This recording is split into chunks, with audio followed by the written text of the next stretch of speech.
श्री शिवाय नमस्तुभ्यम हर हर महादेव।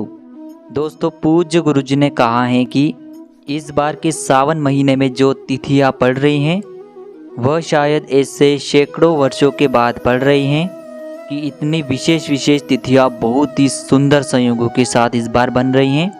देखिए, अभी सोमवार की अष्टमी सावन के पहले ही सोमवार पर आई थी और सावन का जो दूसरा सोमवार है वह भी बहुत ही विशेष संयोगों के साथ इस बार बन रहा है। यानी कि सावन का जो दूसरा सोमवार है इस दिन पड़ रही है सोमवती अमावस्या, साथ ही साथ हरियाली अमावस्या। दोस्तों, आप सभी को पता है कि 17 जुलाई को सोमवार के दिन श्रावण मास की कृष्ण पक्ष की सोमवती अमावस्या का दिन है। तो इसी दिन आपको गुरुजी द्वारा बताए गए 2 चमत्कारी उपाय करने हैं जिससे कि आपका बड़े से बड़ा जो संकट है वह दूर होने लगेगा और आपके जीवन की जितनी भी अधूरी मनोकामनाएं हैं वह सभी भी पूर्ण होने लगेगी। तो देखिए दोस्तों, पूज्य गुरुदेव की ही कथा को सुनकर के और समझ करके आपको समझाने का पूरा प्रयास करूंगा। लेकिन दोस्तों, वीडियो में आगे बढ़ने से पहले वीडियो को लाइक करें और यदि आप भगवान शिव के अनंत भक्त हैं तो हमारे चैनल को सब्सक्राइब जरूर करें। देखिए, आज के इस वीडियो में हम आपको 2 उपाय बताएंगे। दोनों ही उपाय आपको घी से ही करने हैं और यह दोनों उपाय ही आपके जीवन से सारी समस्याओं को दूर करने वाले हैं। देखिए, यदि आपको किसी भी प्रकार की समस्या हो, चाहे आपकी नौकरी नहीं लग पा रही हो, चाहे आपका जो व्यापार है वह अच्छे से नहीं चल पा रहा हो, चाहे आपके घर में धन से जुड़ी समस्या यानी कि आर्थिक समस्याएं बहुत अधिक उत्पन्न हो रही हो, तो वह सभी समस्याएं इस उपाय के माध्यम से दूर होगी। साथ ही साथ यदि आपके बच्चे जो हैं पढ़ाई लिखाई में कमज़ोर हैं तो माताएं भी अपने पुत्र के उज्जवल भविष्य के लिए यह उपाय कर सकती हैं। देखिए, गुरुजी ने कहा है कि यह जो उपाय हैं विशेषकर आपको सोमवती अमावस्या के दिन ही करना है।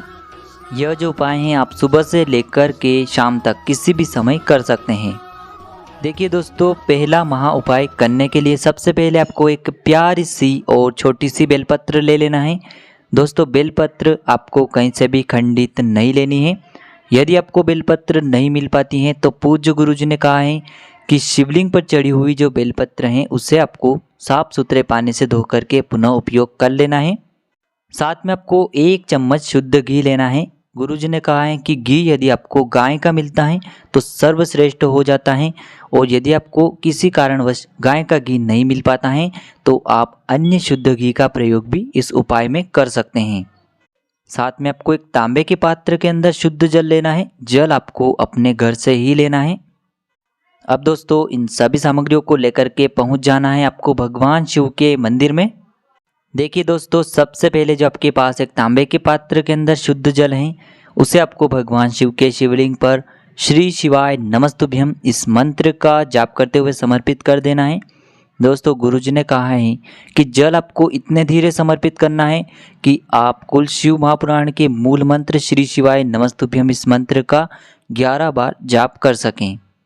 अब देखिए दोस्तों, आपके पास जो एक बेलपत्र है उस पूरी बेलपत्र यानी कि बेलपत्र की तीनों पत्तियों पर आपको घी लगा देना है। घी जो है आपको अपनी तर्जनी उंगली यानी कि अंगूठे के पास वाली जो उंगली होती है उसी से लगाना है। तो तीनों पत्तियों पर आपको अच्छे से घी लगा देना है। अब इस बेलपत्र को आपको अपने सीधे हाथ में रखना है। दोस्तों, एक बात का ध्यान रखें कि घी जो है आपको बेलपत्र की चिकनी साइड पर ही लगाना है और आपको भगवान से प्रार्थना कर लेनी है कि मेरे जीवन में जो यह समस्याएं चल रही हैं इन्हें आप दूर करें। मेरे जीवन में जो धन की आर्थिक समस्याएं हैं या फिर मेरे जीवन में जो विवाह की समस्या चल रही हैं या फिर मेरे जीवन में जो लगातार व्यापार में हानियां हो रही हैं या फिर मेरे मेहनत करने के बावजूद भी मुझे मेरे कार्यों में सफलता नहीं मिल पा रही है, यदि आपकी किसी भी प्रकार की समस्याएं तो उसे आपको महादेव के समक्ष रख देना है और इन समस्याओं को दूर करने के लिए आपको प्रार्थना करते हुए यह जो एक बेलपत्र है जिस पर आपने घी लगाया है उसे आपको महादेव के शिवलिंग पर अर्पित कर देना है, समर्पित कर देना है। देखिए दोस्तों, बेलपत्र की जो चिकनी साइड है जिस पर आपने घी लगाया है वह शिवलिंग से स्पर्श होना चाहिए और जो बेलपत्र की डंडी है वह आपको जलाधारी की ओर रखना है। इस प्रकार से आपको यह बेलपत्र समर्पित कर देना है। गुरुजी ने कहा है कि जो भी व्यक्ति सोमवार की इस सोमवती अमावस्या पर यह उपाय कर लेता है तो उसकी हमारे महादेव सारी मनोकामनाएं पूर्ण करते हैं। साथ ही साथ उस व्यक्ति की जीवन की जितनी भी समस्याएं हैं उन्हें हमारे महादेव की कृपा से दूर किया जाता है। तो इस प्रकार से आपको यह पहला उपाय कर लेना है। दोस्तों ध्यान रखें कि सोमवार की अमावस्या पर शिव योग का निर्माण भी हो रहा है, तो आपको यह उपाय करने से चूकना नहीं है। अब देखिए दोस्तों, दूसरा जो उपाय है उसे करने के लिए भी आपको एक प्यारी सी बेलपत्र लेनी है। बेलपत्र आपको खंडित नहीं लेनी है। साथ में आपको 1 चम्मच शुद्ध घी गाय का लेना है और साथ में आपको एक तांबे के पात्र के अंदर अपने घर से शुद्ध जल लेना है। इसी के साथ आपको थोड़ा सा लाल चंदन भी लेना है। गुरुजी ने कहा है कि लाल चंदन की यदि आपको लकड़ी के रूप में प्राप्त होता है तो सर्वश्रेष्ठ होता है, नहीं तो आप लाल चंदन किसी भी पूजन सामग्री की दुकान से आसानी से प्राप्त कर सकते हैं। देखिए दोस्तों, इन सभी सामग्रियों को लेकर के आपको पहुंच जाना है भगवान शिव के मंदिर में। देखिए दोस्तों, सबसे पहले जो आपके पास एक तांबे के पात्र के अंदर शुद्ध जल है उसे आपको धीरे धीरे भगवान शिव के शिवलिंग पर समर्पित कर देना है। श्री शिवाय नमस्तुभ्यम इस मंत्र का जाप करते हुए।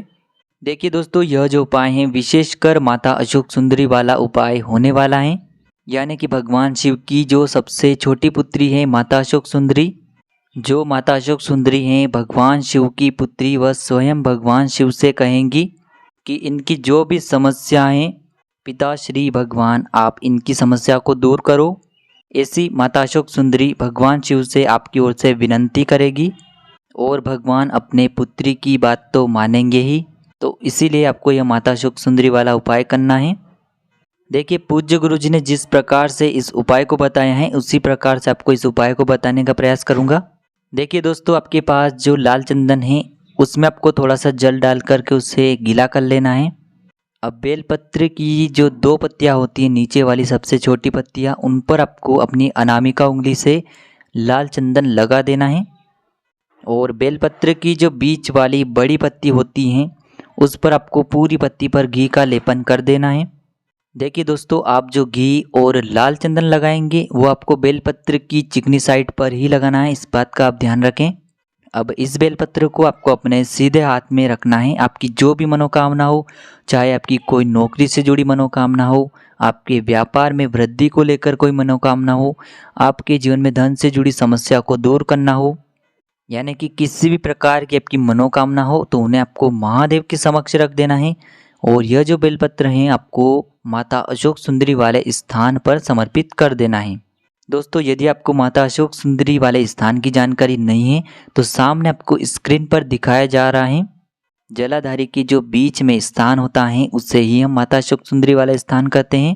इस प्रकार से आपको यह बेलपत्र समर्पित कर देना है। बेलपत्र की डंडी आपको जलाधारी की ओर रखना है और जो अपने घी और लाल चंदन लगाया है वो माता अशोक सुंदरी से स्पर्श हो, इस प्रकार से आपको ये बेलपत्र समर्पित कर देना है। अब अंत में आपको 2 मिनट तक शिवलिंग के सामने बैठ कर के प्रार्थना कर लेनी है। तो दोस्तों, बस इतना सा उपाय करना है आपको इस सावन महीने की सोमवती अमावस्या पर। उपाय से जुड़ा यदि आपको किसी भी प्रकार का सवाल पूछना है तो आप हमें कमेंट में पूछ सकते हैं। श्री शिवाय नमस्तुभ्यम। हर हर महादेव।